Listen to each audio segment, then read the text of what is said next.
राधे कृष्णा। श्रीमद् भागवत गीता तीसरा अध्याय कर्मयोग। अर्जुन ने कहा, हे जनार्दन, हे केशव, यदि आप बुद्धि को सकाम कर्म से श्रेष्ठ समझते हैं तो फिर आप मुझे इस घोर युद्ध में क्यों लगाना चाहते हैं? आपके व्यामिश्रित उपदेशों से मेरी बुद्धि मोहित हो गई है, अतः कृपा करके निश्चय पूर्वक मुझे बताएं कि इनमें से मेरे लिए सर्वाधिक श्रेयस्कर क्या होगा।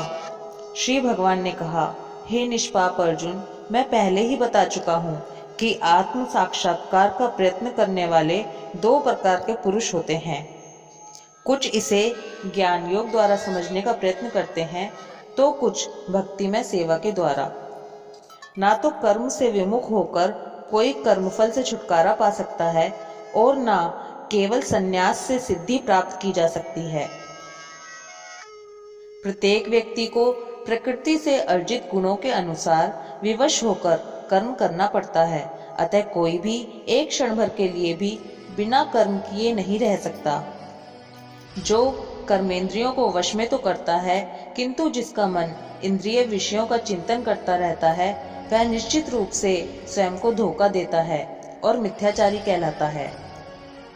दूसरी ओर, यदि कोई निष्ठावान व्यक्ति अपने मन के द्वारा कर्मेंद्रियों को वश में करने का प्रयत्न करता है और बिना किसी आसक्ति के कर्मयोग प्रारंभ करता है तो वह अति उत्कृष्ट है। अपना नियत कर्म करो, क्योंकि कर्म न करने की अपेक्षा कर्म करना श्रेष्ठ है। कर्म के बिना तो शरीर निर्वाह भी नहीं हो सकता। श्री विष्णु के लिए यज्ञ रूप में कर्म करना चाहिए, अन्यथा कर्म के द्वारा इस भौतिक जगत में बंधन उत्पन्न होता है। अतः हे कुंती पुत्र, उनकी प्रसन्नता के लिए अपने नियत कर्म करो, इस तरह तुम बंधन से सदा मुक्त रहोगे। सृष्टि के प्रारंभ में समस्त प्राणियों के स्वामी प्रजापति ने विष्णु के लिए यज्ञ सहित मनुष्यों तथा देवताओं की संततियों को रचा और उनसे कहा, तुम इस प्रकार यज्ञ से सुखी रहो, क्योंकि इसके करने से तुम्हें सुखपूर्वक रहने तथा मुक्ति प्राप्त करने के लिए समस्त वांछित वस्तुएं प्राप्त हो सकेंगी। यज्ञों के द्वारा प्रसन्न होकर देवता तुम्हें भी प्रसन्न करेंगे और इस तरह मनुष्यों तथा देवताओं के मध्य सहयोग से सबों को संपन्नता प्राप्त होगी। जीवन की विभिन्न आवश्यकताओं की पूर्ति करने वाले विभिन्न देवता यज्ञ संपन्न होने पर प्रसन्न होकर तुम्हारी सारी आवश्यकताओं की पूर्ति करेंगे, किंतु जो इन उपहारों को देवताओं को अर्पित किए बिना भोगता है वह निश्चित रूप से चोर है। भगवान के भक्त सभी प्रकार के पापों से मुक्त हो जाते हैं, क्योंकि वे यज्ञ में अर्पित किए भोजन को ही खाते हैं। अन्य लोग जो अपने इंद्रिय सुख के लिए भोजन बनाते हैं, वे निश्चित रूप से पाप खाते हैं। सारे प्राणी अन्न पर आश्रित हैं। जो वर्षा से उत्पन्न होता है, वर्षा यज्ञ संपन्न करने से होती है और यज्ञ नियत कर्मों से उत्पन्न होता है। वेदों में नियमित कर्मों का विधान है और ये वेद साक्षात श्री भगवान से प्रकट हुए हैं। फलतः सर्वव्यापी ब्रह्म यज्ञ कर्मों में सदा स्थित रहता है। हे प्रिय अर्जुन, जो मानव जीवन में इस प्रकार वेदों द्वारा स्थापित यज्ञ चक्र का पालन नहीं करता, वह निश्चय ही पाप में जीवन व्यतीत करता है। ऐसा व्यक्ति केवल इंद्रियों की तुष्टि के लिए ही व्यर्थ जीवन व्यतीत करता है, किंतु जो व्यक्ति आत्मा में ही आनंद लेता है तथा जिसका जीवन आत्म साक्षात्कार युक्त है और जो अपने में ही पूर्णतः संतुष्ट रहता है, उसके लिए कुछ करणीय नहीं होता। स्वरूप सिद्ध व्यक्ति के लिए ना तो अपने नियत कर्मों को करने की आवश्यकता रह जाती है, न ऐसा कर्म ना करने का कोई कारण ही रहता है। उसे किसी अन्य जीव पर निर्भर रहने की आवश्यकता भी नहीं रह जाती। अतः कर्म फल में आसक्त हुए बिना मनुष्य को अपना कर्तव्य समझकर निरंतर कर्म करते रहना चाहिए, क्योंकि अनासक्त होकर कर्म करने से उसे परब्रह्म की प्राप्ति होती है। जनक जैसे राजाओं ने केवल नियत कर्मों को करने से ही सिद्धि प्राप्त की, अतः सामान्य जनों को शिक्षित करने की दृष्टि से तुम्हें कर्म करना चाहिए। महापुरुष जो जो आचरण करता है, सामान्य व्यक्ति उसी का अनुसरण करते हैं। वह अपने अनुसरणीय कार्यों से जो आदर्श प्रस्तुत करता है, संपूर्ण विश्व उसका अनुसरण करता है। हे प्रथापुत्र, तीनों लोकों में मेरे लिए कोई भी कर्म नियत नहीं है। ना मुझे किसी वस्तु का अभाव है और ना आवश्यकता ही है, तो भी मैं नियत कर्म करने में तत्पर रहता हूँ। क्योंकि यदि मैं नियत कर्मों को सावधानी पूर्वक ना करूं, तो हे पार्थ, यह निश्चित है कि सारे मनुष्य मेरे पथ का ही अनुगमन करेंगे। यदि मैं नियत कर्म ना करूं, तो ये सारे लोग नष्ट हो जाएं, तब मैं अवांछित जन समुदाय को उत्पन्न करने का कारण हो जाऊंगा और इस तरह संपूर्ण प्राणियों की शांति का विनाशक बनूंगा। जिस प्रकार अज्ञानी जन फल की आसक्ति से कार्य करते हैं, उसी तरह विद्वान जनों को चाहिए कि वे लोगों को उचित पथ पर ले जाने के लिए अनासक्त रहकर कार्य करें। विद्वान व्यक्ति को चाहिए कि वह सकाम कर्मों में आसक्त अज्ञानी पुरुषों को कर्म करने से रोके नहीं, ताकि उनके मन विचलित ना हो, अपितु भक्ति भाव से कर्म करते हुए वह उन्हें सभी प्रकार के कार्यों में लगाए, जिससे कृष्ण भावनामृत का क्रमिक विकास हो।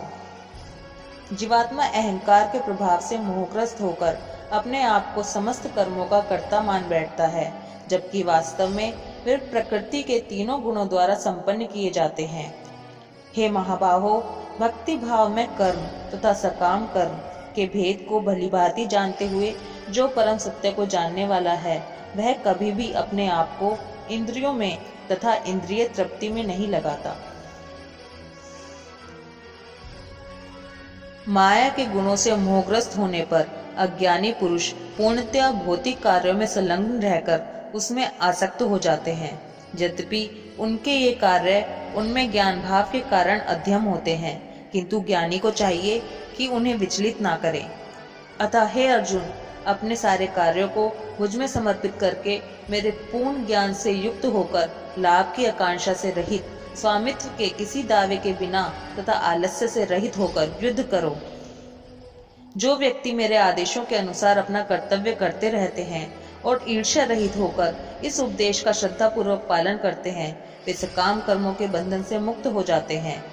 किंतु जो ईर्ष्यावश इन उपदेशों की उपेक्षा करते हैं और इनका पालन नहीं करते, उन्हें समस्त ज्ञान से रहित, दिग्भ्रमित तथा सिद्धि के प्रयासों में नष्ट भ्रष्ट समझना चाहिए। ज्ञानी पुरुष भी अपनी प्रकृति के अनुसार कार्य करता है, क्योंकि सभी प्राणी तीनों गुणों से प्राप्त अपनी प्रकृति का ही अनुसरण करते हैं। भला दमन से क्या हो सकता है? प्रत्येक इंद्रिय तथा उसके विषय से संबंधित राग द्वेष को व्यवस्थित करने के नियम होते हैं। मनुष्य को ऐसे राग तथा द्वेष के वशीभूत नहीं होना चाहिए, क्योंकि ये आत्म साक्षात्कार के मार्ग में अवरोधक हैं।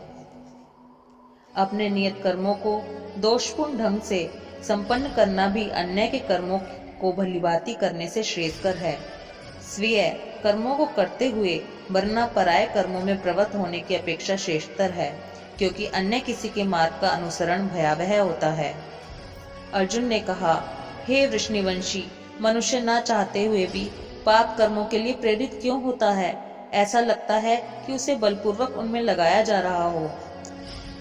श्री भगवान ने कहा, हे अर्जुन, इसका कारण रजोगुण के संपर्क से उत्पन्न काम है, जो बाद में क्रोध का रूप धारण करता है और जो इस संसार का सर्वभाक्षी पापी शत्रु है।